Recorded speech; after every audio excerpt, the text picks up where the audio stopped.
I see City just going unbeaten now. The squad's too good, and they're just playing too good a football for anybody, I think, to stop them. Yeah, and Mikel Arteta has said in his press conference ahead of the weekend that this City side is probably the best ever in the history of the Premier League. Would you agree with that?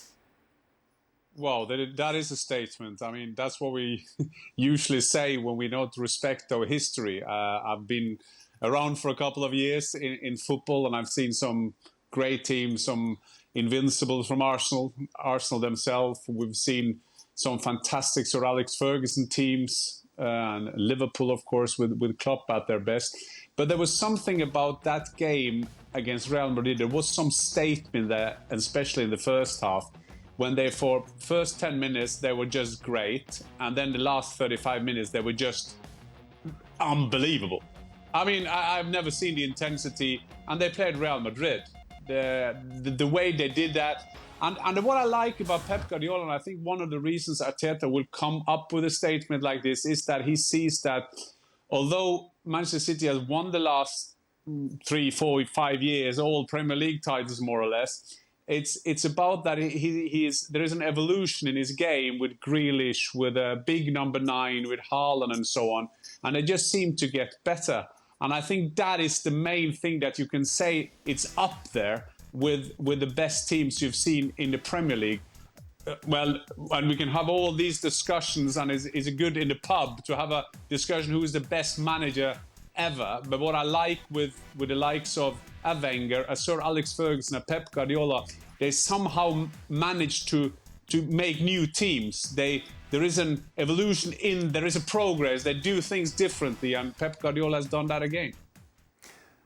I think best team, you certainly could argue that with other teams.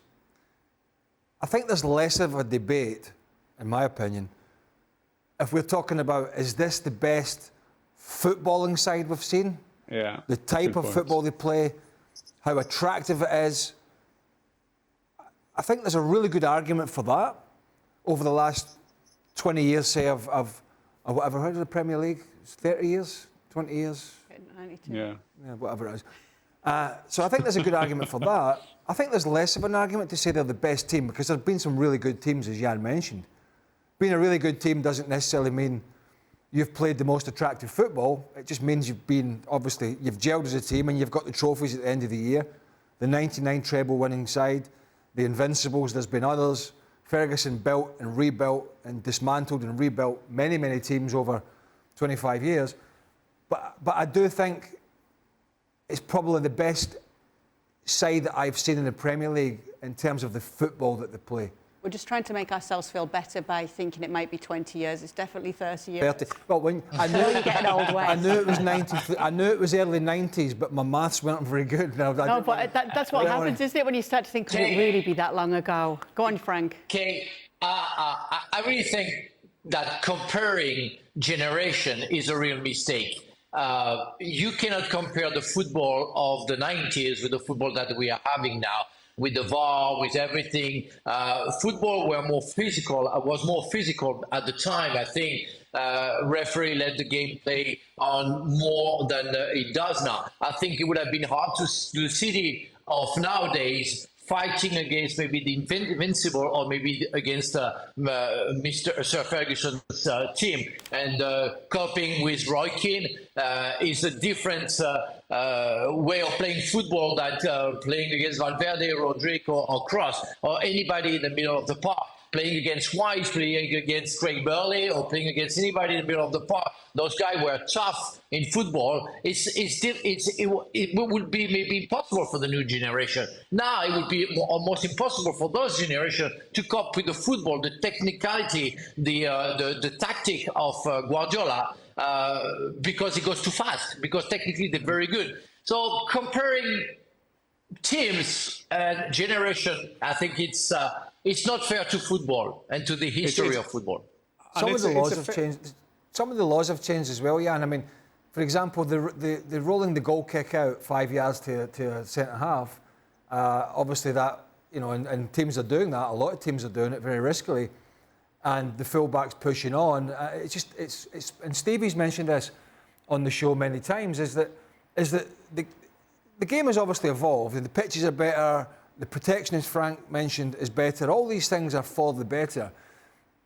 But I've never seen, back certainly if we're talking about the 90s, in the late 90s, when Ferguson had one of his many great teams, was when you went to Old Trafford or any of his grounds, if I'm playing with Frank Leboeuf isn't far behind me, right? There's a bunch of midfielders in the middle of the park, and then the opposition defence isn't that far away. The game was very congested. It was very congested. And that's the way it was played. And you used to look round sometimes and go, my God, there's no space. Now it's a very different outlook from the coaching perspective. It's about stretching the game. It's about making the pitch as wide as possible. Not suggesting that never happened, but it happened less frequently. And so I think the comparisons are very, very difficult. So unfortunately on this show, we make a lot of comparisons. But it is, Jan, it's very difficult to compare what the guys are doing now or the players are doing now and what was happening back then. Yeah, it's a very valuable point. And we saw the other day on one channel, Patrick Vieira and Roy Keane were together in the game. And they were kind of saying that what they actually said is that they're missing themselves. But that's the other thing. But I think there was quite interesting discussion because they saw that the leader of Arsenal now is Martin Ødegaard.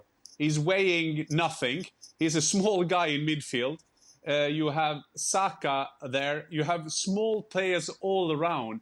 And so I think that, first of all, to compare players, who's the best, you can only be as good as you are in your generation. That is point number one. And also, we had it on the show the other day. We were talking about the leadership, the leaders, the managers, the type of managers we had back in the days. I'm not saying that all the valuables were bad, but there were some about the passion and someone never to lose and all that kind of things. But you see now, when I'm being critical to some of the bad teams playing out from the back, but I think that we have to be as honest that we could be in our generation, that we see now the skills, a left back, a centre half, a defensive midfielder, a number 6, a number 8, a Gundogan in midfield. They have more skills than some of the, well, let's put it, the average players. I mean, a big respect for Frank. You won the World Cup, Craig. You played for some great sides, but you've seen the players now. There is a skill in them that we didn't see back in the 90s. I think we have to be honest about that. I would love to see some of these players now, though, trying it with some of those coaches. you know, back in the modern day, you see them. Yeah, you see the guys rolling it out, and they overhit the ball to they chip it. They'll try and chip it over the striker to the fullback, and maybe just overhit it. And the coach is like that. Like, you were not getting applauded. But have you tried that? Have you tried that back when we were playing? You got the manager running down the touchline wanting to kill you.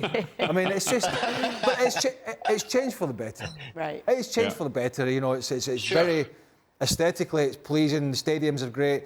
The football generally is fun. There are still teams that are very poor to watch, of course, but a lot of the football now, and the kids are going out to try and replicate it, how it's all done. It's technically, it is very, very good at the moment, particularly at the elite level. It's funny you brought it up because I watched about 6 games yesterday with Stevie, and he said, I would love to play now with all that space. He literally said it yesterday when we were watching the games. Thanks so much for watching ESPN on YouTube. And for more sports highlights and analysis, be sure to download the ESPN app. And for premium content and live streaming, subscribe to ESPN Plus.